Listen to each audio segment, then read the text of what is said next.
संतप्त मानस शांत हों, जिनके गुणों के गान में वे वर्धमान महान जिन विचरे हमारे ध्यान में। समय सार 100 बरस पहले पूज्य गुरुदेव श्री के हाथ में लगा और आज 100वें वर्ष में सारा मुमुक्षु समाज गांव-गांव में उसका आलोड़न पाठ कर रहा है और उसकी बात को जन जन तक पहुंचाने का महान काम कर रहा है। इन शिविरों के माध्यम से जो जगह जगह लगे हैं, हजारों लोगों ने, करीब मैंने आंकड़ा देखा था आज, तो उसमें लिखा 10,000 से ज़्यादा विद्यार्थियों ने इन शिविरों में लाभ लिया है और ले रहे हैं।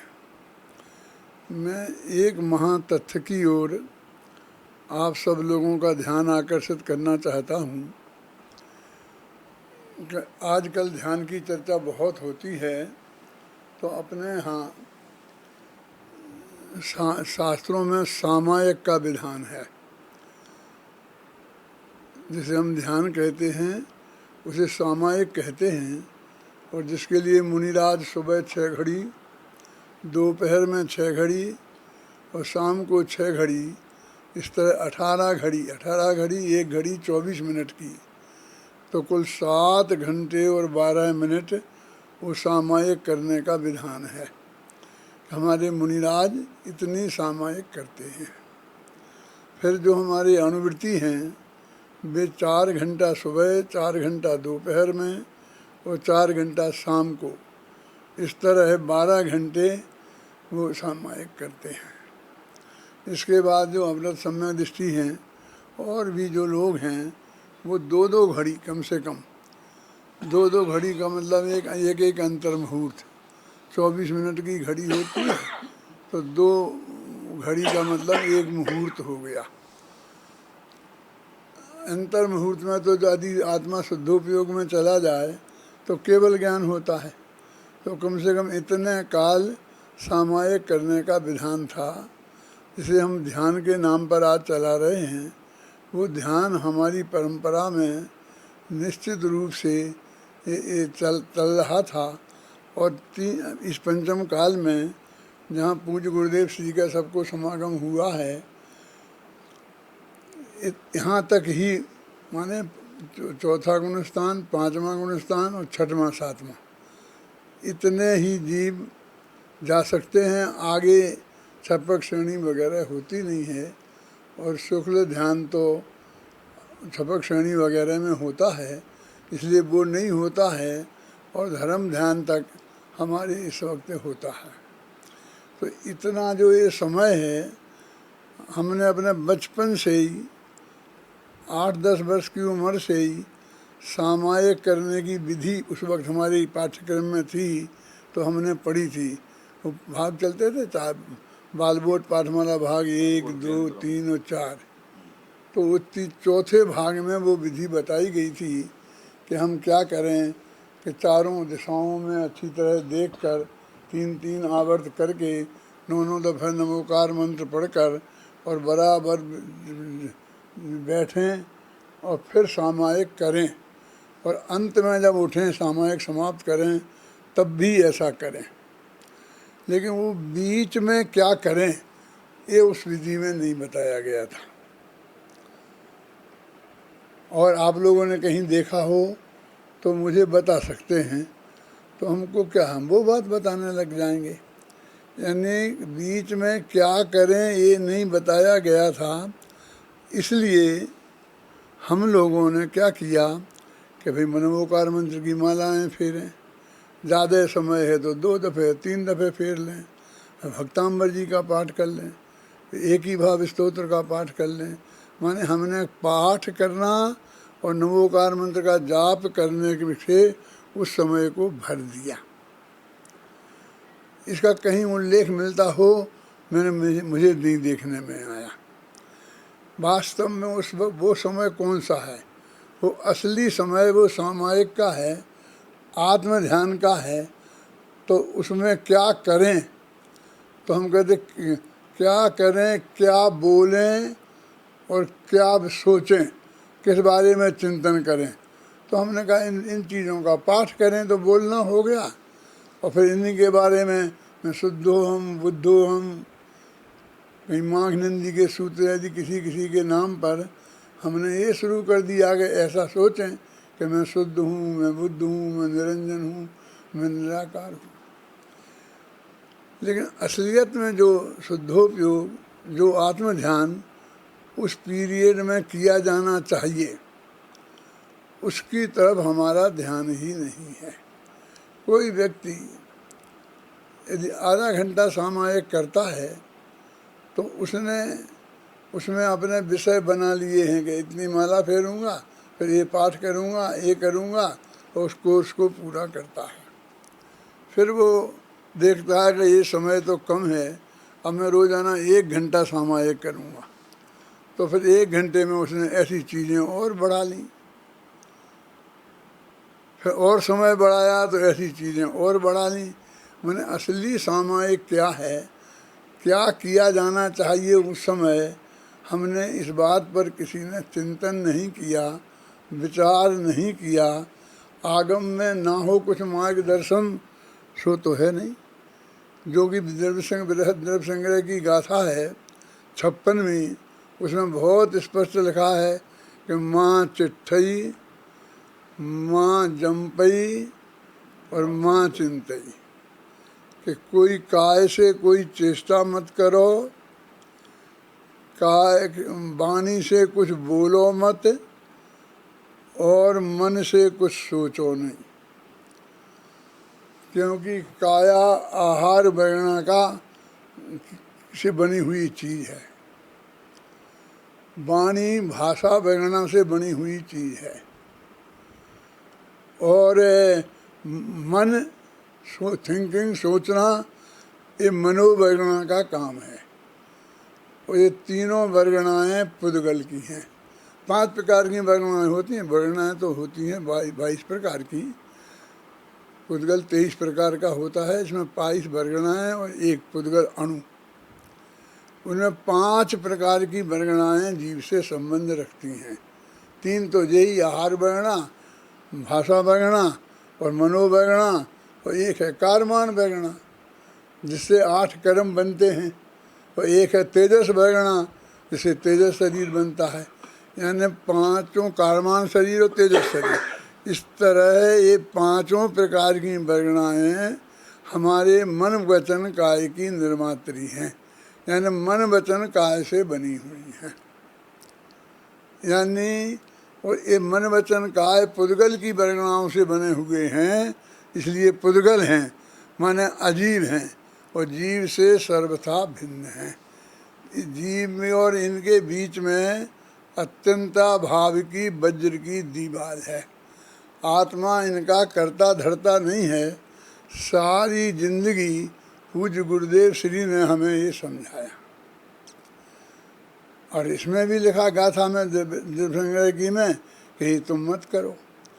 तो एक कहता अच्छा काय की चेष्टा नहीं करें, वाणी से बोले नहीं और मन से सोचे नहीं, तो चेष्टा की बंद करने में लग गया, ये बोलना बंद करने में लग गया, और सोचना भी बंद हो कैसे, ये बात सोचने में लग गया। यानी इसने करना, बोलना और सोचना नहीं छोड़ा। अभी तक इनको करता था, अब इन तीनों क्रियाओं को बंद करने में लग गया। अब इसलिए कहते हैं कि देखो भाई, ना इसे करने में लगना है और ना इसके सोचने में लगना है, और ना इसका इनकी क्रिया को बंद करने में लगना है, ना बंद करने में लगना है। तो क्योंकि यहाँ से तो उपयोग हटाना है ना, तो उस सामायिक के टाइम में वे मुनिराज क्या करते हैं, अनुवृत्ति गृहस्थ क्या करते हैं, और सम्यक दृष्टि ज्ञानी धर्मात्मा भी क्या करते हैं, इस बात पर हम एक बार गंभीरता से विचार करें कि जब हम ये बनेंगे तब सोच लेंगे, देख लेंगे जो करते होंगे, अभी तो हम इनमें से कुछ नहीं हैं। जैनी तो तीन ही प्रकार के होते हैं, या तो चौथे गुण स्थान वाली सम्यक दृष्टि, या अनुवृत्ति, या मुनिराज। तो आप जैन नहीं हैं क्या? नहीं है, कोई बात नहीं है, अभी नहीं करते हैं, लेकिन करना तो है, बनना तो है, मुक्ति के मार्ग में चलना तो है। तो कभी हम सोचें ना क्या करें, सामयिक करते हैं।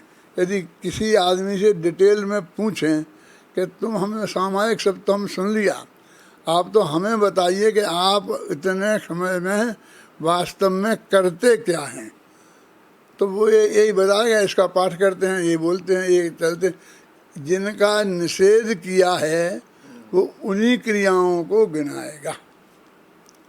तो ये तो कहते हैं ये ध्यान नहीं है। तो वास्तव में एक बार गंभीरता से हम उस वक्त सोचें।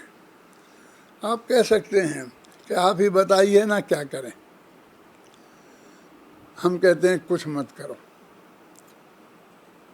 कैसी बात करते हो आप? एक कुछ मत करो, ये इसकी समझ में ही नहीं आता है। कुछ नहीं करना भी कोई धर्म हो सकता है, ये बात इसके ख्याल में ही नहीं आती है। इसे कुछ नहीं करना भी आप हमें समझाइए कि हम ये कैसे करें। इसे कुछ नहीं करना भी करने की भाषा में जानना है। इन्हें ये बताइए कि ये कैसे करें। हम कह रहे कुछ मत करो, तो ये कहता बताइए, आप बताएं, हम वो करने को तैयार हैं, लेकिन किए बिना नहीं मानेंगे। जबकि हमारे गुरुदेव श्री ने, वासंत भगवान ने अपनी दिव्य ध्वनि में 100 इंद्रों की उपस्थिति में और कहा है, जिनवाणी में जगह जगह लिखा है, गाथा तो बोल के बताई मैंने आपको, माँ चिट्ठई माँ जमपई। और शास्त्रों में भी लिखा है, लिखा तीनों कि मन वचन काया तीनों को रोकना है। इनके निरोध का नाम ये है। बहुत से लोग कहते हैं चिंतमन चिंतमन, चिंता का निरोध, इसमें लिखा ना तत्तासुद में, चिंता निरोधो ध्यानम अंतर मुहूर्तात्, एकाग्र चिंता निरोधो ध्यानम अंतर मुहूर्तात्। तो कहते चिंता का निरोध कहा है, चिंतन का निरोध थोड़ी कहा। लेकिन चिंतन भी तो चिंताई का एक भेद है, उसका भी निरोध है, सोचने का भी निरोध है। विजय बाबू, इस पर हमने कभी विचार किया एक क्षण भी? हम सब मुमुक्षु भाई विचार करें गंभीरता से कि चिंतन का तो निरोध है। हमने कहा माघनंदी के सूत्र, फलाने सूत्र में शुद्ध हूँ, मैं बुद्ध हूँ, मैं निरंजन हूँ, तो ये चिंतन ही तो हुआ। लेकिन ये तो ध्यान की परिभाषा में ये लिखा है कि चिंता निरोधो ध्यान मंत्र मुहूर्ता। चिंतन का भी ध्यान में निरोध होना चाहिए। तो कहते आप ही बताइए। तो मैं कहता हूँ कि आत्मा को जानो, स्वयं को जानो। ज्ञान तो आत्मा का स्वभाव है ना, और स्वयं के जानने से आत्मा का कल्याण होता है, केवल ज्ञान की प्राप्ति होती है। ये भी हमने कई जगह बहुत अच्छी तरह से पढ़ा है, जाना है और बोलते भी हैं। लेकिन मैंने स्वयं ही लिखा है, स्वयं को जानो, जानो नहीं, जानना होने दो तुमसे। स्वयं को जानो लिखा पहला वाक्य, और दूसरा वाक्य लिखा स्वयं को जानो, जानो नहीं। अभी यहाँ तो आप कह रहे थे जानने की बात, अब तुम जानने को भी मना करने लग गए। कि हम मना जानने का कहाँ कर रहे हैं, कि तुम कह रहे जानो नहीं, तो कहते हैं जानना होने दो तुम स्वयं। जानने की क्रिया को सहज होने दो तुम उसमें अपना कर्तृत्व मत जोड़ो। बोलो भाई, पढ़ पढ़ के सुनाओ। स्वयं को जानो, जानो नहीं, जानना होने दो तुम सहज। जानने का तनाव मत करो, जानते रहो निरंतर सहज। अरे करने धरने का बोझ उतारो, हो जाओ तुम सहज। जानने के तनाव से रहित, जानना होने दो तुम सहज। जानना होने दो तुम सहज। जानने के विकल्प से पार, और तुम हो जाओ निर्भर। भाड़ में जाने दो तुम भार, भाड़ में जाने दो तुम भार। करो तुम अपने में निर्धार। यदि बनना चाहो भगवान, उन्हीं से हो जाओ निर्भर। उन्हीं से हो जाओ निर्भर। उन्हीं से हो जाओ निर्ग्रंथ। चाहते हो तुम भव का अंत, शीघ्र ही छोड़ो जग का पंथ। सहजता जीवन का आनंद, यही है परमागम का पंथ। चलो तुम परमागम के पंथ, शीघ्र आवेगा भव का अंत। शीघ्र आवेगा भव का अंत, प्रकट होगा आनंद अनंत। ज्ञान दर्शन भी होंगे अनंत, वीर भी होगा अरे अनंत। अनंतानंद अनंतानंद, अनंतानंद अनंतानंद, अनंतानंद अनंतानंद। अरे भोगोगे काल अनंत। मार्ग तो ये है, जानने का निषेध नहीं है। जानना तो आत्मा का स्वभाव है, और आत्मा के स्वभाव की चर्चा करते हुए ये लिखा है, मैं ज्ञानानंद स्वभावी हूँ। ये गीत तो आपने सुना ही होगा। पूज्य गुरुदेव श्री अपने अंत समय में इसको बहुत बहुत याद करते थे कि मैं ज्ञानानंद स्वभावी हूँ, मैं रंग से राग से व भेद से भिन्न निराला तत्व हूँ। तो जब ज्ञान के साथ दर्शन, ज्ञाता दिष्टा आत्मराम वर्णी जी ने लिखा था, हमने लिखा ज्ञानानंद स्वभावी। तो सिद्धांत में ज्ञान के साथ दर्शन को जोड़ा जाता है, और अध्यात्म में ज्ञान के साथ आनंद को जोड़ा जाता है। अध्यात्म में ज्ञानानंद स्वभावी बोलते हैं, और सिद्धांत की बात करते हैं तो ज्ञाता दृष्टा आत्मराम की बात करते हैं। तो क्यों? तो वो कहते हैं कि इसको आनंद प्राप्त करना है, सुख प्राप्त करना है, ये इसका मेन उद्देश्य है। जे त्रिभुवन में जीव अनंत, ये सुख चाहें दुख तें भय बन। आनंद प्राप्त करना है, और वो ज्ञान से प्राप्त होगा। अनंत ज्ञान और अनंत आनंद, इसमें जो पंक्तियों में 6 बार ये आया है, अनंतानंद, अनंतानंद, अनंतानंद, अनंतानंद, अनंतानंद, अनंतानंद। अरे भोगोगे काल अनंत, अनंत काल तक ये आनंद आनंद भोगोगे। 6 दफे कहा। हिंदी में 2 वचन होते हैं, एक वचन और द्विवचन, एक वचन और बहुवचन। संस्कृत में 3 वचन होते हैं, एक वचन, द्विवचन और बहुवचन। और इसको 3 दफे की डबल 6 दफे कहा। तो अनंत आनंद, अनंत आनंद, अनंत आनंद की, अनंत आनंद की प्राप्ति होगी। अनंत काल तक तुम वो अनंत आनंद भोगोगे, और वो रास्ता सिर्फ ज्ञान का रास्ता है। इसलिए कहा था, और वो स्वयं को जानने की बात है। देखो, मैं ये नहीं कह रहा हूँ कि तुम पर को जानो मत, ना ये कह रहा हूँ कि आत्मा पर को जानता नहीं है, क्योंकि आत्मा का स्वपर प्रकाशक स्वभाव है। लेकिन ये बात तो निर्विवाद है ना कि हमें अपने आत्मा को जानना है।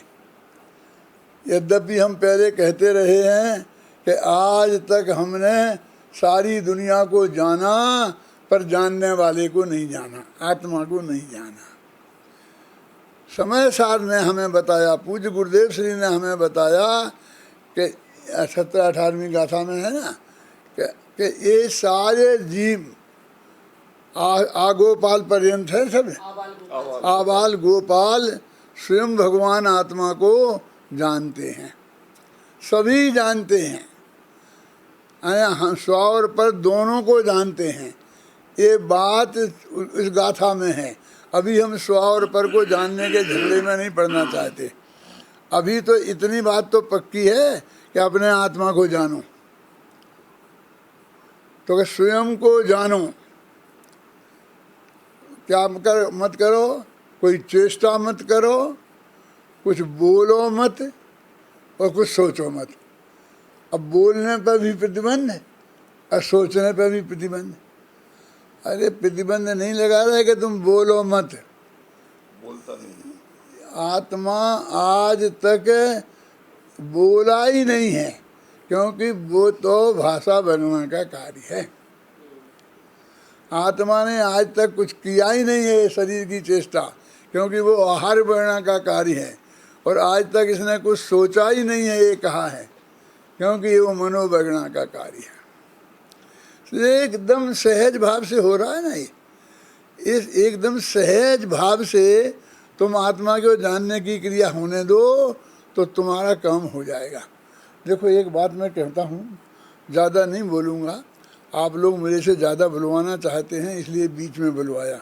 अध्यक्ष का काम तो अंत में बोलना होता है ना, लेकिन आप चाहते हैं कि मैं ज़्यादा बोलूं, क्योंकि अंत समय में तो समय रहता नहीं है, तो मैं बोलता नहीं हूँ। इसलिए मैं बहुत मर्म की बात आपको बताना चाहता हूँ कि आप सुन रहे हैं और मैं सुना रहा हूँ।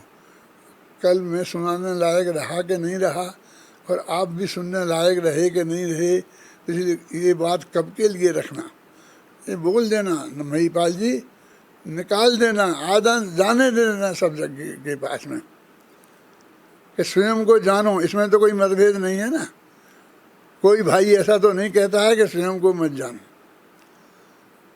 वो कहते जानो, लेकिन जानने का बोझा माथे पे मत रखो। क्या बात कर रहे हैं? स्वयं को जानो, जानो नहीं, जानना होने दो तुम सहज। तुमके जानो नहीं ऐसा कह के आपने जानने का निषेध किया कि नहीं, जानने का भार अपने माथे पे मत रखो, कोई तनाव मत रखो कि मुझे पर से हटाकर अपने चित्त में सामायिक में बैठे शांति के लिए, और वहाँ भी हम एक अशांति ले गए कि मुझे पर से जानने का हटाकर अपने को जानना है, और इस प्रयत्न में लग गए। नागेश जी, मैं आपसे एक बात कहना चाहता हूँ, बहुत शिविर लगा रहे आप, बहुत मेहनत कर रहे, उसके लिए मैं आपको धन्यवाद देता हूँ। लेकिन एक बात पे आपका ध्यान आकर्षित करना चाहता हूँ कि हमने सब जाना, इतना जाना, तो अपने शास्त्र में ये बात आती है कि केवल ज्ञानी तो सबको जानते हैं। इसमें किसी को शंका है? कोई आदमी नहीं बोलता है। तो हमारे पास जो ज्ञान है वो सबको इस वक्त नहीं जान रहा है। तो कहते हो जितना ज्ञान हमारे पास है उसका उपयोग हम किसके जानने में करें, हमारी ये समस्या है। तो सबसे बड़े पंडित कहते हैं कि स्वयं को जानो और पर को मत जानो। क्यों? इतनी बात तो यहाँ तक तो आ गए ना हम सब। अब हम ये कह रहे कि स्वयं को जानो, फिर कहा जानो नहीं, जानना होने दो तुम सहज। तो सहज जानना होने दें तो पर को जानने लग जाएगा। तो बहुत मैं कई दफ़े कह चुका हूँ, यहाँ विस्तार में नहीं जाऊँगा, लेकिन इतना नक्की है कि जैन दर्शन ये मानता है कि हमारे क्षयोपम ज्ञान की पर्याय में क्या जानने में आ रहा है, वो सब पहले से नक्की है, अनादिकाल से, और तुम उसे किसी कीमत पर पलट नहीं सकते। खेमचंद भाई के श्रोता यहाँ बैठे होंगे कुछ, सफ़ेद बाल वाले ज्वालिया, तुम तो सुना होगा ना खेमचंद भाई को, वे विजय जी ने भी सुना होगा, और भी कई लोग ऐसे मुझे दिखते हैं। धीरे धीरे मेरे साथी सब उठते जा रहे हैं और मुझे बहुत अकेलापन महसूस होने लगा। अभी नए नए लोग आते हैं, बहुत अच्छी बात है, लेकिन मैं उनको पहचानता नहीं हूँ, मैं उनके नाम नहीं जानता हूँ, और मैं पुरानों के नाम भी भूलने लग गया हूँ। तत्व ज्ञान नहीं भूलता हूँ, समय सार की गाथा नहीं भूलता हूँ, लेकिन आप लोगों के नाम भूलने लगा। तो खेमचंद भाई की बात मैं कर रहा था, ये पंक्ति उनकी याद है कि ज्ञान ज्ञेय के अनुसार ज्ञान नहीं होता, ज्ञान के अनुसार ज्ञेय जाना जाता है। ये पंक्ति हमने इंदौर की सभा में, भोपाल की सभा में, सब जगह खेमचंद भाई के मुख से सुनी है। इंदौर का नाम इसलिए ले रहा हूँ कि भाई मैं जब ने इंदौर में मैंने सुनी तो उस सभा में बड़जात्या भी जरूर होंगे, छोटे होंगे, बच्चे के रूप में होंगे, लेकिन ऐसा नहीं है कि उन्हें नहीं सुनी होगी। फिर बोलता हूँ एक दफ़े, याद कर लेना बेटा, क्या? ज्ञेय के अनुसार ज्ञान नहीं होता, ज्ञान के अनुसार ज्ञेय जाना जाता है। देखो ये सामने रूमाल है, तो हमें इस सामने रूमाल का ज्ञान होगा ना, ये ज्ञेय है और हमने जाना। होता ऐसा है कि इस रूमाल को मैं देखता हूँ तो मुझे अपने रूमाल की याद आती है, अरे मेरा रूमाल कहाँ है। मैं इस रूमाल को नहीं देखता हूँ, अब मेरे ज्ञान का ज्ञेय मेरा रूमाल बनता है जो यहाँ वहाँ कहीं गिर गया है। ज्ञान के अनुसार ज्ञेय जाना जाता है, और वे खेमचंद भाई तब समझाया करते थे, समझे ना। तो ये बात के ज्ञान के अनुसार ज्ञेय जाना जाता है, इसका प्रमाण है मेरे पास। और हम अपने बच्चों को जो हमारे महाविद्यालय में पढ़ने आते हैं, 1 महीने के भीतर पढ़ा देते हैं परीक्षा मुख सूत्र में। परीक्षा मुख सूत्र है, उसके दूसरे तीसरे अध्याय में ये बात सूत्र आया है, स्वावरण क्षयोषम लक्षण योग्यता ही प्रतिनियतमर्थम व्यवस्थापयति। ये 20वां-25वां सूत्र होगा, 8-10 दिन की पढ़ाई में पढ़ा देते हैं। क्या कि अब वो ज्ञान के ज्ञेय के अनुसार ज्ञान, हमारे ज्ञान का ज्ञेय क्या बनेगा ये नक्की है, एक एक समय की पर्याय का। मैं अपने विद्वान विद्यार्थियों को भी कहना चाहता हूँ, ए नंद किशोर, यहाँ मत देखो, मेरी तरफ देखो। ज्ञान के अनुसार ज्ञेय जाना जाता है, ये नक्की है।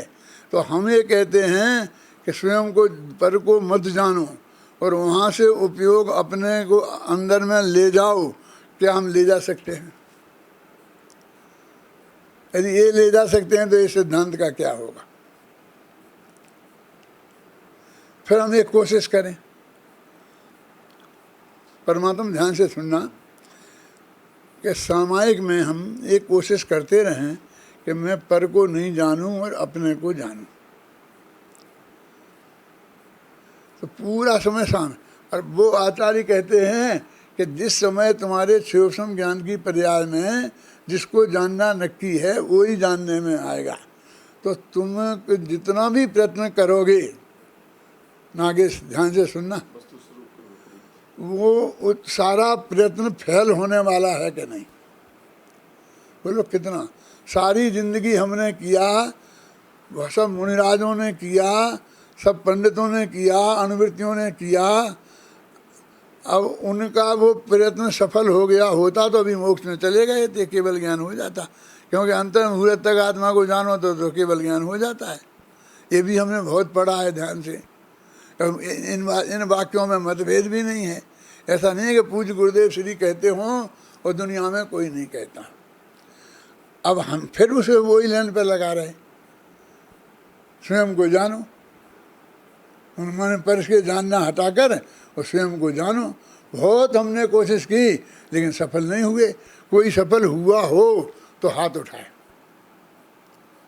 अरे जिनवाणी कहती है कि वो नक्की है कि तुम्हारा ज्ञेय उस समय क्या बनेगा। यदि आत्मा तुम्हारा ज्ञान का ज्ञेय बनना है तो बनेगा, और नहीं बनना है तो नहीं बनेगा। उसे तुम बुद्धिपूर्वक पलट नहीं सकते। हम तो इतनी स्थूल भूल को नहीं ध्यान में समझ पा रहे। वो कहते हैं ना, हम एक कुत्ता था, मर रहा था, अब मरते मरते मैं इतना जीवनधर स्वामी आए, उनने नमोकार मंत्र सुनाया और वो मर गया और देव हो गया। नमोकार मंत्र सुनाने से वो देव हो गया। सुनाना कई दफ़े, आज तक किसी ने शंका की? मैं भी नहीं कर रहा हूँ शंका। वो कुत्ता जरूर देव हो गया होगा कह करके मैं शंका नहीं व्यक्त कर रहा हूँ। आगम की बात है तो मैं उसका विरोध नहीं कर रहा हूँ, लेकिन मैं ये कहता हूँ कि वो कुत्ता देव गति में नहीं जाने वाला था, देव नहीं होने वाला था। ये तुम्हें पता है? वो नवोकार मंत्र यदि वो नहीं सुना पाते, वो नहीं आ पाते जीवनधर स्वामी, तो वो कुत्ता कहाँ जाता? देवगति में ही जाता कि कहीं नरक में जाने वाला था? वो कहीं से बदल के देवगति में चला गया है? देवगति में ऐसी सीटें खाली पड़ी रहती हैं कि आज तुम फटाफट कुछ करो और देवगति में पहुंच जाओ, कि पहले से नक्की होता है। सब लोग जो यहाँ इतने बैठे हैं, संजय तुम सहित, ये सब लोग किस भव में कहाँ जाने वाले हैं वो नक्की है। नक्की है कि नहीं है? आज से 2500 वर्ष पहले भगवान महावीर से पूछा जाता कि इस भव में मैं कहाँ जाऊँगा, तो वे बता सकते थे कि नहीं? अब जिन परिणामों से तुम जिस गति में जाने वाले हो, जहाँ तुम्हारा बिल्कुल नक्की है ना जाएगा, वो परिणाम भी उस जहाँ जिस समय होना है वो नक्की है कि नहीं? तुम बदल के दूसरे कर सकते हो? क्यों नहीं कर सकते? हम उस परिणाम को नहीं बदल सकते। सोचना, ये जो बातें मैं कह रहा हूँ एकदम इतनी आसानी से हमें स्वीकृत नहीं होंगी, लेकिन आप इसे विचार तो करो कि जब हम बदल ही नहीं सकते हैं और हम कह रहे हैं परिणाम सुधारो, परिणाम सुधारो, क्या अर्थ है इसका? कि कैसा पंडित है, हमें ये कह रहा है, हम ये कह रहे हैं परिणाम सुधारो, तो ये परिणाम सुधारने का उपदेश का कहता है तुम गलती कह रहे हो, और ये कहता है परिणाम मत सुधारो। अरे ये नहीं कह रहा हूँ कि परिणाम मत सुधारो, ये कहता हूँ परिणाम तुम सुधार ही नहीं सकते। जो पहले से नक्की हैं वे ही होंगे। अब आपसे तो फिर क्या काम रह गया? ऐसा समय सार में खुद प्रश्न किया है कि ऐसा तुम कहोगे तो मुनिराज क्या हो जाएंगे? असहाय हो जाएंगे। ये क्या करेंगे? यदि यही काम हम नहीं करें तो क्या करेंगे? हम सामायिक में करें क्या? अपने परिणाम को नहीं सुधारें तो? अरे कहते तुम ये निर्णय करो कि तुम सुधार सकते कि नहीं। वस्तु का स्वरूप तो ये है, निर्णय तो ये करना है कि हमें नहीं सुधारना। अच्छी काम तो है ना, अच्छी बात तो है, हम खोटी बात तो नहीं कह रहे, परिणाम बिगाड़ने को तो नहीं कह रहे। हमारा उपदेश को तुम गलत क्यों कह? क्योंकि वस्तु का स्वरूप पे तो विचार करो। तुम्हारे गुरुदेव ने तुम्हें क्या समझाया? मैंने तो ये लिखा है, 24 तीर्थंकरों ने 100 इंद्रों की उपस्थिति में ये बात कही है, और जिनवाणी में जगह जगह ये बात लिखी है, और पूज्य गुरुदेव श्री भी हमें बताते रहे हैं। क्या छंद निकाल सकता है? ये सुनाता है, मैंने लिखा है। एक तीर्थंकर ने नहीं कि महावीर ने के पार्श्वनाथ ने, 24 तीर्थंकरों ने 100 इंद्रों की उपस्थिति में, एक के में 99 इंद्र रहे होंगे ऐसा नहीं है, हैं? और एक ही बात सबने कही कि सब कुछ नक्की है। बोलो पढ़ो, काय में मिलेगा तुम्हें मालूम है? रोला शतक में मिलेगा। रोला शतक तो तुम लोगों ने पढ़ा होगा। विजय बाबू आपने देखा है, पढ़ना अच्छी तरह ध्यान से। मैं स्वयं पढ़ता हूँ रोजाना, एक दफ़े 3 दफ़े पढ़ता हूँ। मैंने अपने सारे जीवन का सार जो 60 बरस में पूज्य गुरुदेव श्री से सीखा, शास्त्रों को पढ़ के सीखा, वो सब निचोड़ के उसमें रख दिया है। 24 तीर्थंकरों ने 100 इंद्रों की उपस्थिति में, हाँ बोलो। 24 तीर्थंकर का यह कथन समझ लो, 100 इंद्रों की उपस्थिति में कहा गया है। जिन वाणी में जगह जगह पर यह फरमाया, आंख खोल कर देखो तो सब जगह मिलेगा। काल लब्धि के आने पर ही हाथ लगेगा, हाँ। और 5 समवायों के बिन काम न होगा। एक बार तुम निर्विकल्प होकर के भाई, सहज भाव से स्वयं समझ करके तो देखो। मुक्ति मार्ग में आए तो भी बोझा लेकर, क्रिया कांड का बोझा माथे पर धारण कर। सारे जग की सभी समस्याएं ढो ढो कर मरे जा रहे, अरे निरंतर चिंतित होकर। इस जग की तुम केवल चिंता ही करते हो, कुछ भी करना अरे किसी का शक्य नहीं है। जग की चिंता छोड़ बंधु अपने में आओ, अपने में ही जमो रमो, अपने को ध्याओ, सदाचार से रहो। देखो मैं खुद ही कह रहा हूँ ना, पर को छोड़कर अपने में ध्याओ। कोई मैं आपकी आलोचना नहीं कर रहा हूँ, मैं आप अपने ही आलोचना कर रहा हूँ कि हम ऐसा समझाते रहे हैं आपको, अभी भी समझा रहे हैं, अभी भी लिखा है। इस किताब को हम फाड़ने वाले नहीं हैं, सब आप तक पहुँचाने वाले हैं। लेकिन हम कहते हैं ये चिंतन करो, वो जो तुम्हें समय मिला है, 6 घड़ी मुनिराज करते हैं ना एक सामायिक में, तो शुरू में वो कर ली ना क्रिया, 9 दफ़े नमोकार मंत्र बोल दिया और अंत में बोल दिया, बीच में कितना समय है। अब उस समय में क्या करना उसकी बात चल रही है। तो कहते परिणामों को सुधारो, तो हम परिणामों को सुधारने में लग जाते हैं और सुधार सकते नहीं हैं। ज्ञान में अपने को जानो, तो कहते जानना तो गे तो उसका नक्की है, और वो ही गे बनेगा, और वो ही निरंतर बन रहा है सबका। तो अभी हम ये कह रहे हैं कि उस समय में तुम क्या करोगे, एकदम सहज हो जाओ, स्वयं को जानो जानो नहीं, जानना होने दो तुम सहज, और जानने के तनाव से रहित, जानना होने दो तुम सहज। विजय बाबू, इस 2 पंक्तियों में मैं जानने का निषेध कर रहा हूँ कि जानने के तनाव का निषेध कर रहा हूँ, और सहज जानने का समर्थन कर रहा हूँ। जानने के विकल्प से पार, तो यहाँ विकल्प का निषेध कर रहा हूँ कि जानने का निषेध कर रहा हूँ। कहते भगवान क्या करते हैं, अनंत भगवान क्या करते हैं, सहज जानना होता है उनका, जो भी होता है सारा लोकालोक का, सिद्ध भगवान का भी होता है। तो क्षेत्र ज्ञान वालों का क्या है, अरहंत तो सिद्ध भगवान जो केवल ज्ञान वाले हैं, उनका तो लोकालोक सब जानने में आता है, इसलिए कोई बात रही नहीं, उन्हें तो बदला बदली की कोई समस्या नहीं है। अब बदला बदली की समस्या तो हमें है, क्योंकि हम सीमित जानते हैं।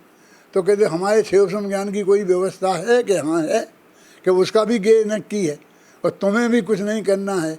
तो कहते तुम सामायिक में बैठे सारी बिल्कुल छोड़ के, यहाँ तक कि काय चेष्टा को भी बंद किया, वाणी को बोलो बत वो भी बंद किया, सोचो को भी बंद किया, बस प्योर जानो, इतनी बात कही ना। अब वहाँ भी हमने कोई काम ले लिया, वहाँ भी एक चिंता ले ली, वो पूरा समय भी हमने किसी न किसी उसमें बिता दिया। उसको प्योर जानना तो होने देते, जानने को कहाँ मना कर रहे हैं। और जिसको उसको सहज जिसको जानना है वो तुम जानने दो, बस तुम निश्चिंत हो जाओ। तुम कर्तृत्व के बोझा को मत ढो। हम तुम्हें कर्तृत्व का बोझा तुम्हारे माथे से उतार रहे हैं। जानने की बात नहीं मना कर रहे, जानने का बोझा अपने माथे से उतारो। नहीं साहब इतना तो करना पड़ेगा, उपयोग को ऊपर से हटा के अपने में लगाना पड़ेगा। क्यों? एक विचार करो गंभीरता से। यदि तुमको ये बात गलत लगे मेरी, तो मुझे गलत मान लेना, कोई फर्क नहीं पड़ेगा। लेकिन यदि सच्चा निर्णय हो गया तो तुम्हारा गारंटी से कल्याण हो जाएगा। सच्चे निर्णय में तुम्हें कुछ करना नहीं है, वो सहज होएगा। और कैसे करे नहीं, बिना करे कैसे होगा? बता, निकालो बिना करे कैसे होगा ऊपर से। हाँ, सब लिख दिया है मैंने, सब पढ़ता हूँ रोजाना में, वही मैं आपको सुना रहा हूँ। बोलो, पढ़ो। हाँ। ना करे रोके मन वचन और काय के परिणमन को, ध्यान करने के लिए फिर क्या करें बतलाइए। ये जो पढ़ रहा है ये 2 दिन पहले लिखी है, ये बीतरा विज्ञान में गई है, जैन पथ में भी छप गई है। ये 2-4 दिन पहले 5 दिन पहले ही लिखी है, समझे ना। अभी फिर सुनो, ये खुद शिष्य का प्रश्न है, उत्तर आएगा। फिर पढ़ो फिर इसको, प्रश्न को। ना करे रोके मन वचन और काय के परिणमन को, ध्यान करने के लिए फिर क्या करें बतलाइए। जानिए पहचानिए बस जानते रहिए सदा, बस जानना ही आत्मा का धर्म है, आत्मा का धर्म है। बस जानना पहचानना, स्वपर सबको जानना और स्वपर को पहचानना। केवली तो सभी को ही जानते रहते सदा, पर योग्यता अनुसार जाने शेष संसारी सभी। योग्यता अनुसार जाने शेष संसारी सभी, माने योग्यता माने वो क्षणिक पर्याय नंबर 2 नंबर उपादान, क्षणिक पर्याय संबंधी वो योग्यता है। इस समय कौन से गेय को जानेगा, एक योग्यता उस पर्याय में स्वयं नक्की है। तो योग्यता अनुसार सारी दुनिया जाने। अब तेरे पास तुम्हें तेरे माथे कुछ नहीं रहा है। बोल, पढ़ो, आगे पढ़ो। जानते रहना सहज ही ज्ञान है, श्रद्धान है, शांत सहजानंद ज्ञानानंद ही बस ध्यान है। आत्मा का निर्विकल्पक परिणमन ही ध्यान है, स्वयं में ही समा जाना, शांत रहना ध्यान है। वो ध्यान है ना, जिसे अपन कहते हैं कि 6 घड़ी 4 घड़ी और 2 घड़ी करते हैं।